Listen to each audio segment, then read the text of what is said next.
जय श्री कृष्ण। मनुष्य का जीवन कर्म प्रधान है। हम अपने कर्मों के द्वारा ही पहचाने जाते हैं, अर्थात हमारे कर्म हमारा भाग्य बनाते भी हैं और बिगाड़ भी देते हैं।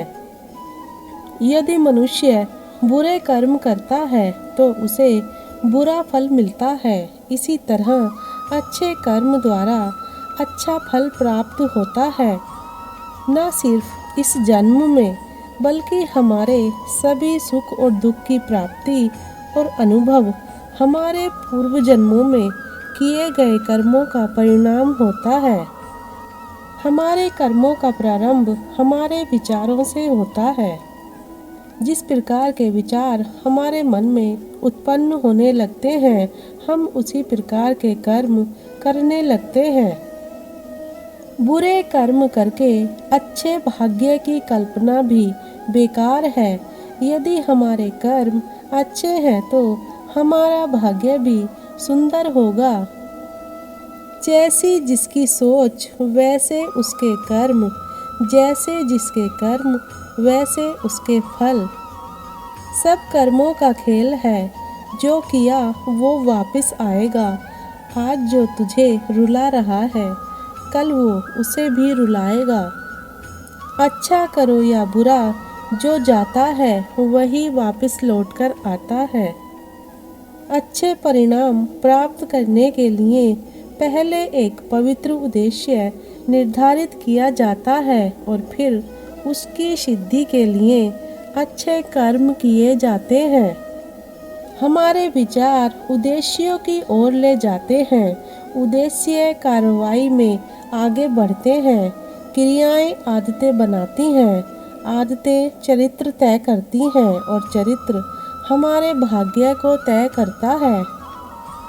यदि अच्छा बोया जाता है तो अच्छा एकत्र भी किया जाता है। जब सकारात्मक चीज़ें बनाई जाती हैं तो वह अच्छी तरह से लौटकर वापस आती हैं। आप जीवन में सफल हो या असफल, ये सभी आपके अपने कार्यों के परिणाम हैं। इसे कर्म के रूप में जाना जाता है। किसी और के जीवन की नकल को पूर्णता के साथ जीने की तुलना में अपने भाग्य को अपूर्ण रूप से जीना बेहतर होता है। हर किसी को कर्म फल भोगना पड़ता है। अच्छा हो या बुरा, कर्म की पहचान समय खुद देता है। सफलता और शक्ति के इच्छुक व्यक्ति को निरंतर अच्छे कर्म करने चाहिए।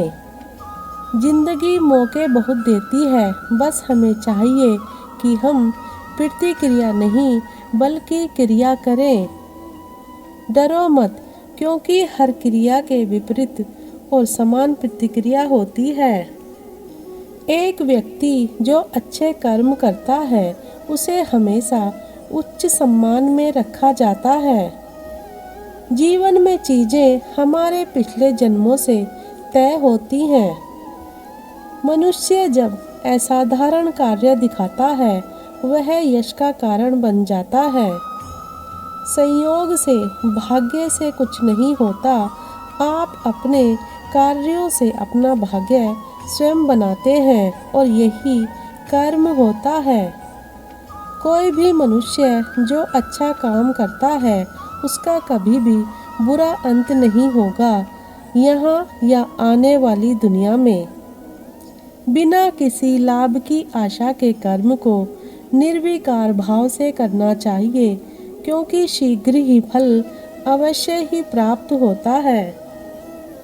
हमारा कर्म दो दिशाओं में चलता है। यदि हम पुण्य कर्म करेंगे तो बीज हम बोएंगे, उसका फल हमें सुख मिलेगा। अगर हम गैर पुण्य कार्य करते हैं तो परिणाम भुगतना पड़ता है। हम जैसी फसल बोते हैं वैसी ही काटते भी हैं। ऐसा है कर्मों का क्षेत्र। जब आप एक अच्छे इंसान को देखते हैं तो उसके जैसा बनने के बारे में सोचें। जब आप किसी को इतना अच्छा नहीं देखते हैं तो अपनी कमजोरियों पर विचार करें। एक गुरु सफलता के द्वार खोलने की व्यवस्था कर सकता है, लेकिन आपको सफलता की दिशा की ओर खुद ही चलना होगा। जो जाता है वही वापस लौटकर आता है।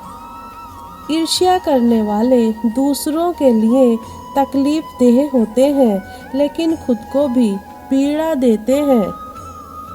यदि आप दुनिया को एक अच्छी चीज़ देते हैं तो समय के साथ आपके कर्म अच्छे होंगे और आपको अच्छा परिणाम मिलेगा।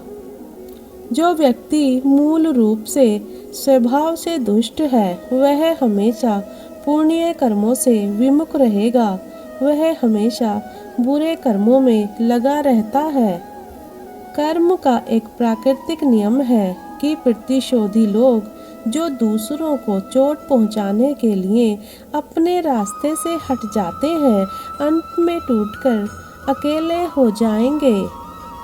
हमेशा कर्म में विश्वास रखें, अपना सर्वश्रेष्ठ दें, दृढ़ विश्वास के साथ स्वयं के स्वामी बने, अपनी किस्मत खुद तय करें।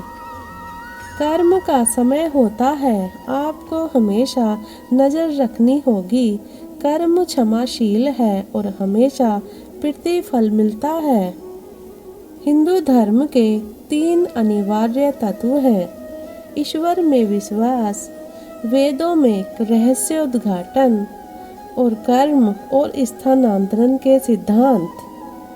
प्रकृति के अस्तित्व का मूल कारण आत्मा की शिक्षा होती है। इच्छा मुक्त नहीं है, यह कारण और प्रभाव से बंधी हुई घटना है, लेकिन इच्छा के पीछे कुछ है जो स्वतंत्र होता है। हमारे विचार और हमारे शब्द कर्म जाल के धागे हैं जिन्हें हम अपने चारों ओर फेंक देते हैं। हम अपने ही कर्म से पीड़ित हैं, इसमें ईश्वर का दोष नहीं है। हम जो करते हैं वह हमारी अपनी गलती है और कुछ नहीं। हम किसी को दोष ना दें, हम अपने कर्मों को दोष दें। कर्म तो मनुष्य ही करता है।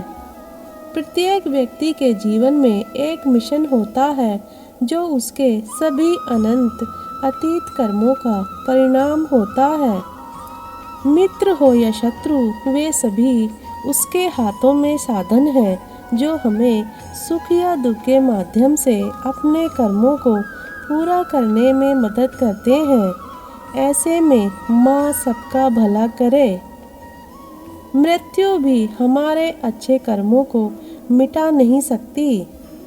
जो पहले बुरे कर्म करता था, लेकिन जो सुधार करता है और अच्छे कर्म बनाता है, वह दुनिया को उज्जवल करता है, जैसे चंद्रमा बादल के पीछे से दिखाई देता है। जैसे कोई फूलों के ढेर से ढेर सारी मालाएं बना सकता है, वैसे ही मनुष्य को जन्म और मृत्यु के अधीन अपने आप को बहुत अच्छे कर्म करने चाहिए। कर्म का योग ही ईश्वर है। भगवान श्री कृष्ण ने भगवद गीता में सिखाया है कर्म योग का रहस्य, जो बिना किसी फलदायी इच्छा के कर्म करना है। कोई भी जो अच्छा काम करता है उसका कभी भी बुरा अंत नहीं होगा, चाहे यहाँ या दुनिया में आए। बुद्धिमान लोग अपने कर्मों के फल को जानबूझकर त्याग देते हैं। वो पुनर्जन्म की जंजीरों से मुक्त होकर बुराई से मुक्त हो जाते हैं।